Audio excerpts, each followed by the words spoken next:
Family કેમ છો? અમે જો તૈયાર થઈને નીકળી ગયા તો બહાર જવાનું હતું, જમવા જવાનું હતું, ક્રિસમસ હતો એટલે જો હોટલમાં જવા માટે નીકળી ગયા હતા. આ હોટલ આવી ગયા. આપણે પહેલાં તો હાંધે પૂગી ગયા. આપણે ફોર વ્હીલનું પાર્કિંગ હતું. આ બેન તૈયાર થતા આ લોકો જ પૂગી ગયા. મેં હાલો હાલો આપણે ટાઈટ ના જઈએ. આવીને જો પછી ક્રિસમસના ટ્રી આગળ હાંધે ફોટા પડાવતા હતા. આપણા ભત્રીજા ભાઈ તૈયાર થઈ ગયા હતા રેડીને આપણે ફોટા પાડતા હતા.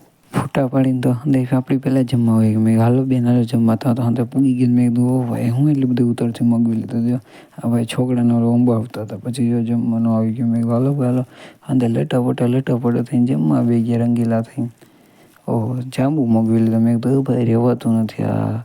પછી જો ભાઈ બિલ દેવા આવી ગયા. બિલ દઈ દીધું અને પછી નીકળી ગયા ગાર્ડનમાં. મેં કીધું આ હાંધે બેઠા બેઠા શું કરે ગાર્ડનમાં બીજા રમતા હતા. પછી આવીને જો હાંધે તાપવા લાગી ગયા એક પછી તાપી લીધું. આ ભાઈ બગા ખાતા મેં કીધું આપણે નીંદર આવે હાલો ભાઈ ઘરે જાઉં છું. મેં હાલો તાપીને ત્યાં નીકળી ગયા ઘર તરફ. કેવું લાગ્યું મિની વ્લોગ?